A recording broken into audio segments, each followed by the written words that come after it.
MBC의 새로운 출발이 주말 내내 화제가 됐던 거죠. 예, 그 얘기를 해봐야 될 것 같습니다. 예, 신임 최승호 사장 출근 첫날 출근길 인터뷰 저랑 하셨잖아요. 그렇죠. 그리고 예. 나서는 출근해서 보도국 인사를 아주 대대적으로 단행을 한 겁니다. 네, 보도국은 일단 37명의 간부들을 새로 진영을 짜서 임명을 하고 예. 뉴스 데스크를 일단 중단시켰습니다. 예. 그리고 나서 전면 계획을 추진해서 새로운 모습으로 선보이겠다라고 한 거고요. 앵커들이 갑자기 사라지니까 뭐 논란이 있었습니다만은 뉴스 데스크라는 것 자체가 없어졌으니까 거기 있던 앵커는 당연히 보직이 이제 그렇죠. 해임되는 거죠. 그렇죠. 지금은 그냥 MBC 뉴스입니다. 예. 이제 이후에 벌어지는 MBC, JTBC, 그다음에 SBS 3개 지상파 텔레비전 방송의 이 뉴스 선두자리 각축전, 지상파와 케이블의 뉴스 선두자리 예. 각축전이 이제 본격화될 거로 아주 기대가 치열해질 됩니다. 걸로 보여요. 네. 근데 KBS는 지금 빠뜨리셨네요. 그렇죠. KBS 노조원들은 아직 파업 중이고 광화문에서 지금 필리버스터 행진 계속 이어 말하기 행진이 이어지고 있는 거죠. 이거를 모르는 분들이 많아요. 아직도, KBS는 예. 지금 뭐 하고 있는지 모르는 분들이 많으신데 광화문에서 이어서 말하기라는 투쟁을 하고 있습니다. 그렇습니다. 이게 뭔가요? 어제도 광화문에 나가서 지켜봤는데요. 예. 밤사이에 눈이 내려서 질퍽거리는 거리에서 참 춥고 바람이 세차니까 시민들도 추웠죠. 거기 발길을 멈추고 그 얘기를 잘 귀 기울여 듣기가 어렵더라고요. 근데 노조원들이 추위에 떨면서 계속 마이크를 이어가면서 왜 우리가 여기서 투쟁을 해야만 되는지, 왜 공영방송이 국민들의 품으로 돌아가야 되는지를 예. 계속 이야기하고 24시간이요? 그렇죠. 그럼 예. 밤새도록 한다면 밤새도록 해야죠. 카메라로 찍으면서 기록하고 있었습니다. 세상에. 근데 문제는 이게 더 늦어지고 길어지면 예. KBS 뉴스가 맨 밑바닥으로 추락하는 거예요. 예전에 MBC 뉴스가 그랬듯이 그렇죠. 최저 시청률 시대를 맞이하게 된다라고 하는 이제 위기감이 있는 건데 예. 글쎄요. 공영방송 KBS를 사랑한다면 그 이사진들은 스스로 뭐 물러날 사람 빨리 물러나고 정리될 사람은 정리가 되고 했으면 좋겠는데 참 어렵습니다. KBS의 그 노조원들 보면 마음이 많이 아픈데 지금 MBC를 시작으로 공영방송 적폐청사는 일단은 본 궤도에는 올라선 겁니다. 그렇죠. YTN에서 먼저 경영진이 물러나고 신임 사장이 임명이 됐습니다마는 새 시대 민주 언론에 과연 적합한 인물이냐 내부에서 저항이 강하죠. 그렇더라고요. 그래서 MBC가 결국 새 사장을 맞이하고 경영진, 방송 제작 요원들, 노조, 이사회까지 하나의 흐름을 타고 있어서 MBC가 방송계 적폐청산의 시발점이다 이렇게 봐야겠죠. 언론계 적폐청산의 이 과정 흐름 속에서 제일 눈여겨봐야 할 점, 변상욱 대기자가 꼽는 포인트, 핵심 포인트 뭡니까? 첫째는 저는 국정원이라고 봅니다. 국정원이요? 국가정보기구, 중앙정보부 안기부 국정원 또는 군정보기구, 보안사 기무사. 예. 이게 언론을 직접 통제하고 언론사 경영과 방송에 지침을 내리고 논의를 해간 것은 1980년 11월이 끝입니다. 그 이후로는 등장하지 않았어요. 예. 근데 그때는 계엄령이었습니다. 그렇지 않습니까? 그렇죠. 예. 전두환 신군부가 계엄령을 발동한 상황에서 언론인들을 강제시키고 언론사들을 강제로 통폐합하고 했던 그때가 끝이고 그 다음 1981년부터는 예. 문화공보부 국정홍보조정실이 이 역할을 맡았고 그건 당연히 청와대 정무수석실이 지휘를 했던 겁니다. 그렇죠. 중앙정보부가 왜 이때 안 하고 보안사가 했냐면 중앙정보부는 당연히 중앙정보부장이 대통령을 권총으로 쏴서 김재규. 시해했었으니까. 예. 그러니까 지금 폭로되고 있는 이명박 정권 하에서 국정원이 공영방송을 통제하다 못해 블랙리스트까지 만들었다는 건 대한민국의 민주주의와 자유언론이 한 30년 정도 후퇴했다.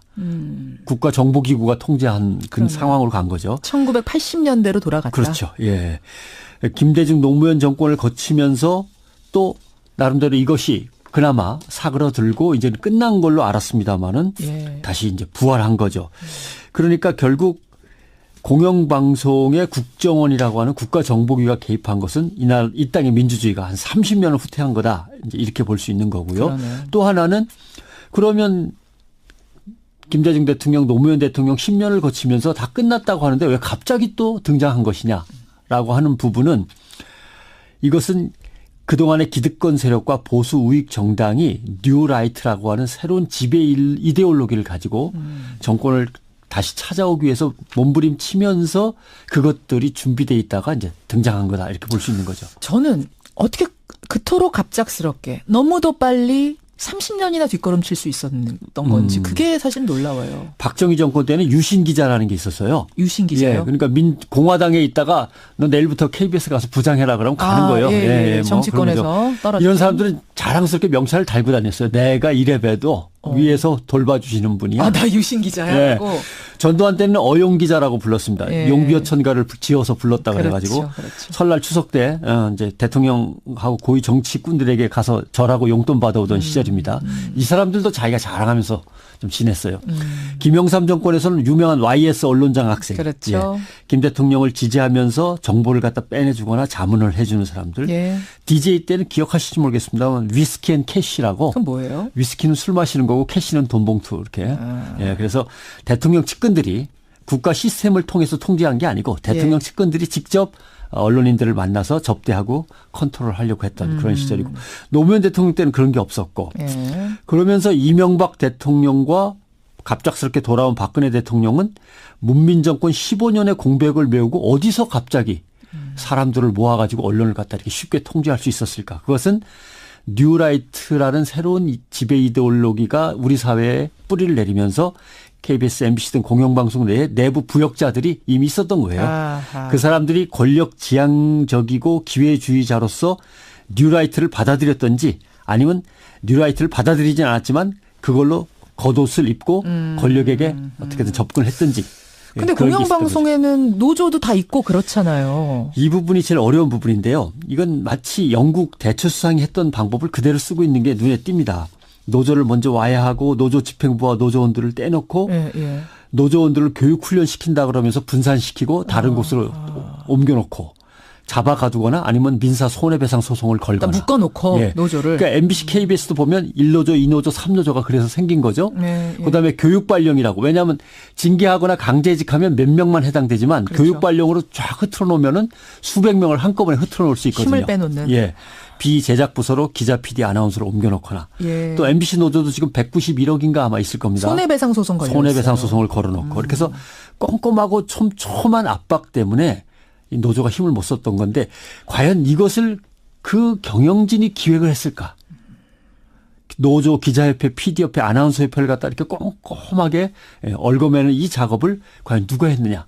그 권력 집단이 혹시 배후 조정한 것은 아니냐. 이게 이제 지금부터 또 들어가서 서류들을 뒤지고 관련자들을 조사해서 그 배우는 진짜 누구였는가를 밝힐 필요도 있는 거죠. 그래요. 지금 한 분이 문자 주셨는데 광화문을 지나가다가 누가 이렇게 마이크 잡고 얘기하길래 6017님이시군요.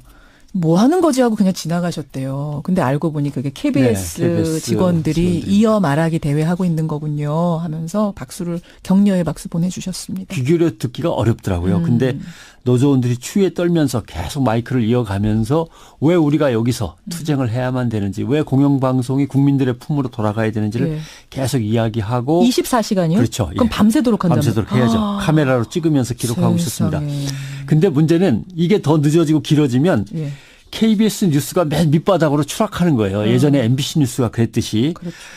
최저 시청률 시대를 맞이하게 된다라고 하는 이제 위기감이 있는 건데 글쎄요.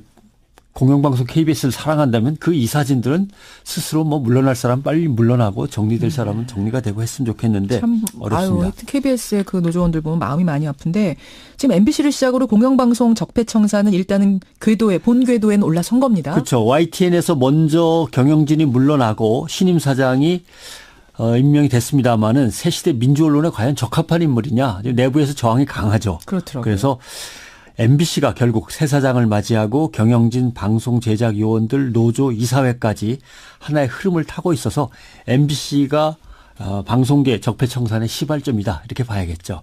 언론계 적폐청산의 이 과정 흐름 속에서 제일 눈여겨봐야 할 점 변상욱 대기자가 꼽는 포인트, 핵심 포인트 뭡니까? 첫째는 저는 국정원이라고 봅니다. 국정원이요? 국가정보기구. 중앙정보부, 안기부, 국정원 또는 군정보기구, 보안사, 기무사 이게 언론을 직접 통제하고 언론사 경영과 방송에 지침을 내리고 논의를 해간 것은 1980년 11월이 끝입니다. 그 이후로는 등장하지 않았어요. 근데 그때는 계엄령이었습니다. 그렇지 않습니까? 그렇죠. 전두환 신군부가 계엄령을 발동한 상황에서 언론인들을 강제시키고 언론사들을 강제로 통폐합하고 했던 그때가 끝이고 그 다음 1981년부터는 문화공보부 국정홍보조정실이 이 역할을 맡았고 그건 당연히 청와대 정무수석실이 지휘를 했던 겁니다. 그렇죠. 중앙정보부가 왜 이때 안 하고 보안사가 했냐면 중앙정보부는 당연히 중앙정보부장이 대통령을 권총으로 쏴서 김재규. 시해했었으니까. 예. 그러니까 지금 폭로되고 있는 이명박 정권 하에서 국정원이 공영방송을 통제하다 못해 블랙리스트까지 만들었다는 건 대한민국의 민주주의와 자유언론이 한 30년 정도 후퇴했다. 국가정보기구가 통제한 그런 상황으로 간 거죠. 1980년대로 돌아갔다. 그렇죠. 예. 김대중 노무현 정권을 거치면서 또 나름대로 이것이 그나마 사그러들고 이제는 끝난 걸로 알았습니다마는 예. 다시 이제 부활한 거죠. 그러니까 결국 공영방송의 국정원이라고 하는 국가정보기가 개입한 것은 이 땅의 민주주의가 한 30년을 후퇴한 거다. 이제 이렇게 볼 수 있는 거고요. 그러네. 또 하나는 그러면 김대중 대통령, 노무현 대통령 10년을 거치면서 다 끝났다고 하는데 왜 갑자기 또 등장한 것이냐라고 하는 부분은 이것은 그동안의 기득권 세력과 보수 우익 정당이 뉴라이트라고 하는 새로운 지배 이데올로기를 가지고 정권을 다시 찾아오기 위해서 몸부림치면서 그것들이 준비돼 있다가 이제 등장한 거다. 이렇게 볼 수 있는 거죠. 저는 어떻게 그토록 갑작스럽게 너무도 빨리 30년이나 뒷걸음칠 수 있었던 건지 그게 사실 놀라워요. 박정희 정권 때는 유신 기자라는 게 있었어요. 유신 기자요? 예, 그러니까 공화당에 있다가 너 내일부터 KBS 가서 부장해라 그러면 가는 거예요. 예, 뭐 정치권에서 떨어져. 이런 사람들은 자랑스럽게 명찰을 달고 다녔어요. 내가 이래봬도 위에서 돌봐주시는 분이야. 나 유신 기자야. 예. 전두환 때는 어용 기자라고 불렀습니다. 예. 용비어천가를 지어서 불렀다 그래가지고 그렇죠. 설날 추석 때 이제 대통령하고 고위 정치꾼들에게 가서 절하고 용돈 받아오던 시절입니다. 이 사람들도 자기가 자랑하면서 좀 지냈어요. 김영삼 정권에서는 유명한 YS 언론장 학생, 그렇죠. 김 대통령을 지지하면서 정보를 갖다 빼내주거나 자문을 해주는 사람들. 예. DJ 때는 기억하실지 모르겠습니다만 위스키 앤 캐시라고. 그건 뭐예요? 위스키는 술 마시는 거고 캐시는 돈 봉투 이렇게.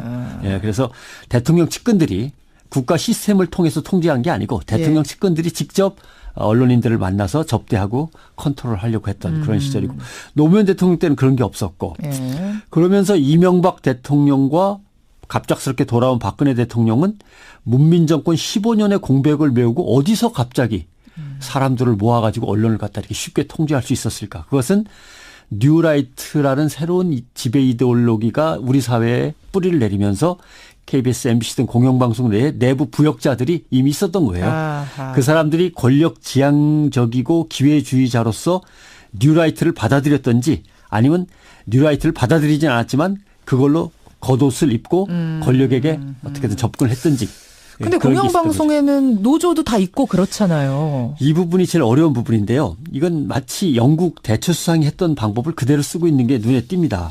노조를 먼저 와해하고 노조 집행부와 노조원들을 떼놓고 예. 노조원들을 교육훈련 시킨다 그러면서 분산시키고 다른 곳으로 옮겨놓고 잡아가두거나 아니면 민사 손해배상 소송을 걸거나. 일단 묶어놓고 노조를. 그러니까 MBC, KBS도 보면 1노조, 2노조, 3노조가 그래서 생긴 거죠. 예. 그다음에 교육발령이라고. 왜냐하면 징계하거나 강제직하면 몇 명만 해당되지만 그렇죠. 교육발령으로 쫙 흐트러놓으면은 수백 명을 한꺼번에 흐트러놓을 수 있거든요. 힘을 빼놓는. 예.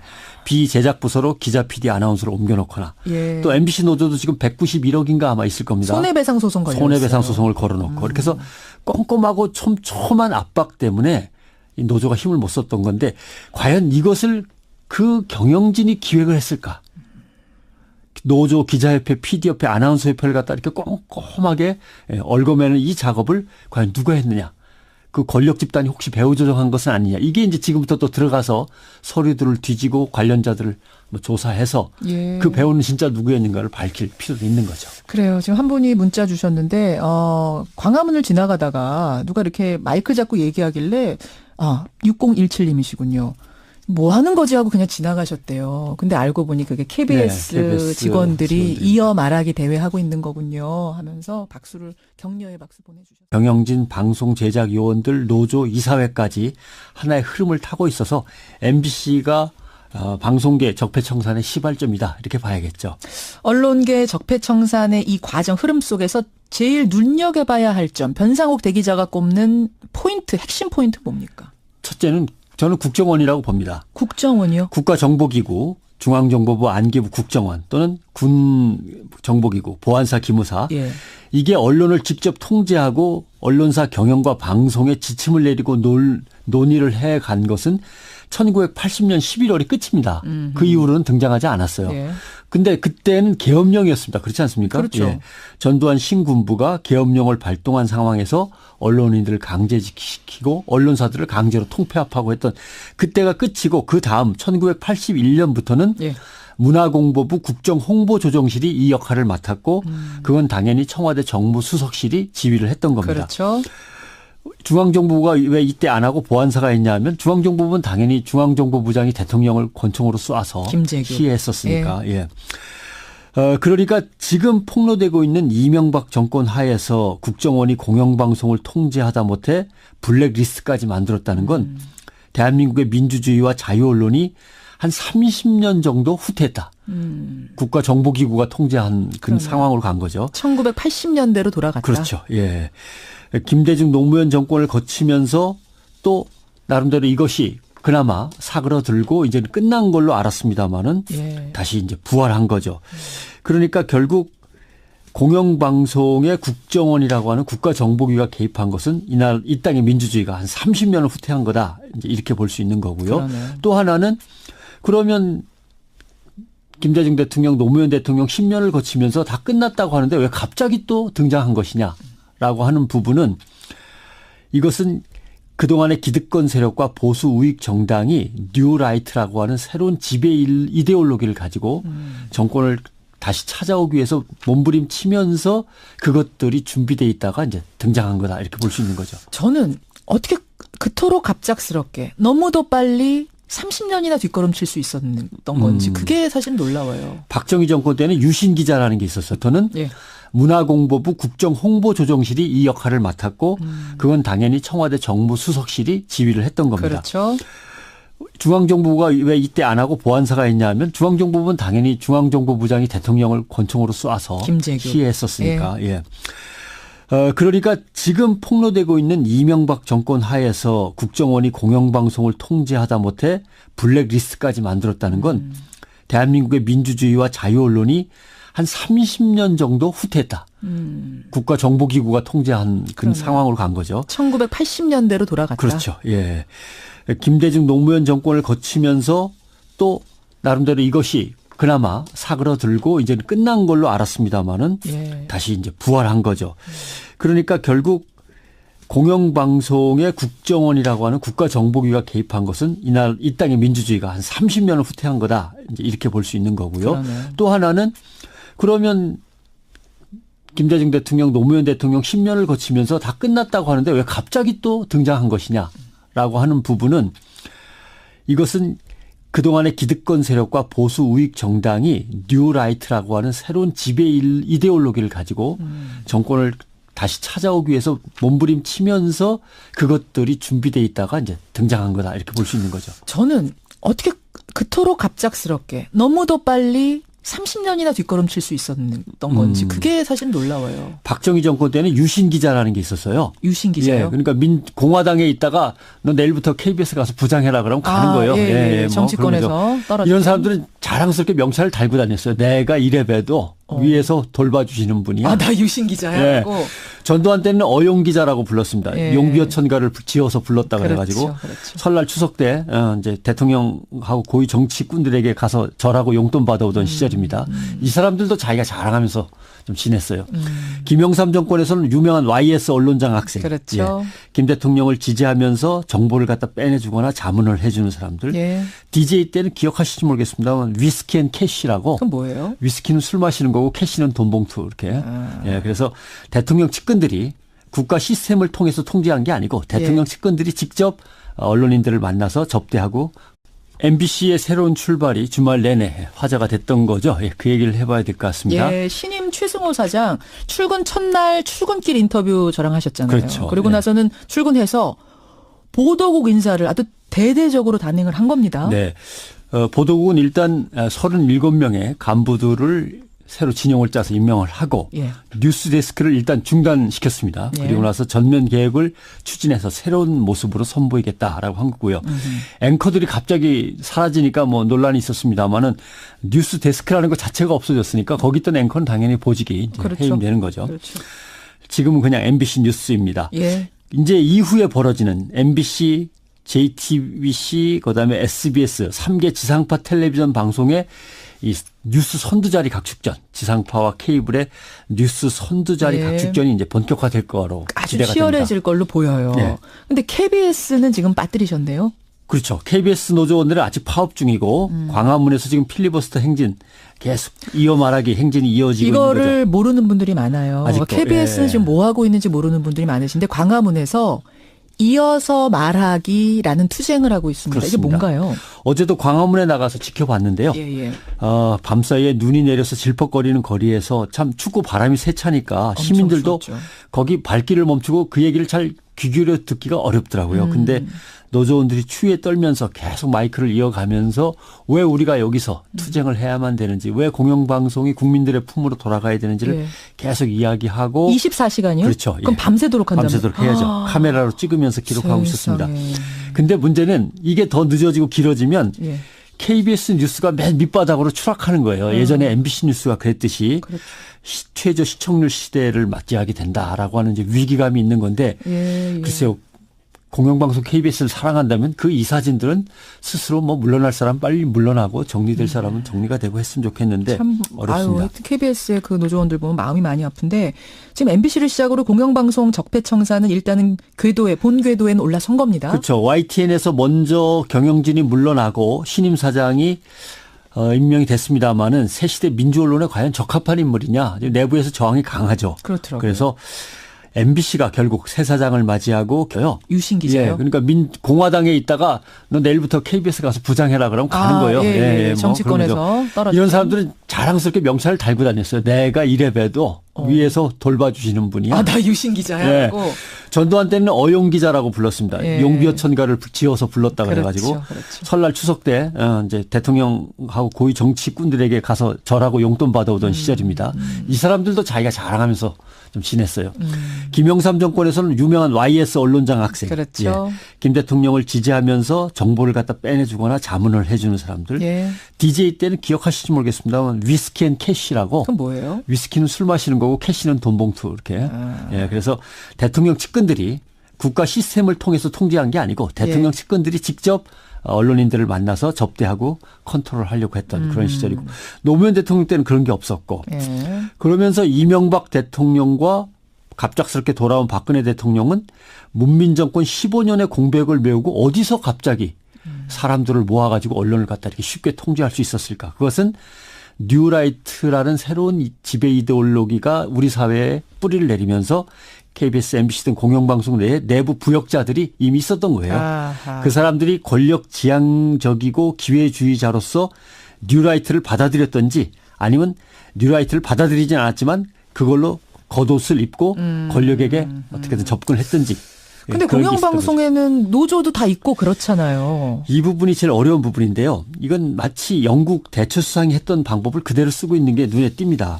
노조를 먼저 와야하고 노조 집행부와 노조원들을 떼놓고 예. 노조원들을 교육훈련시킨다 그러면서 분산시키고 다른 곳으로 옮겨놓고 잡아가두거나 아니면 민사 손해배상 소송을 걸거나. 묶어놓고 예. 노조를. 그러니까 MBC, KBS도 보면 1노조, 2노조, 3노조가 그래서 생긴 거죠. 예. 그다음에 교육발령이라고. 왜냐하면 징계하거나 강제직하면 몇 명만 해당되지만 그렇죠. 교육발령으로 쫙 흐트러 놓으면은 수백 명을 한꺼번에 흐트러 놓을 수 있거든요. 힘을 빼놓는. 예.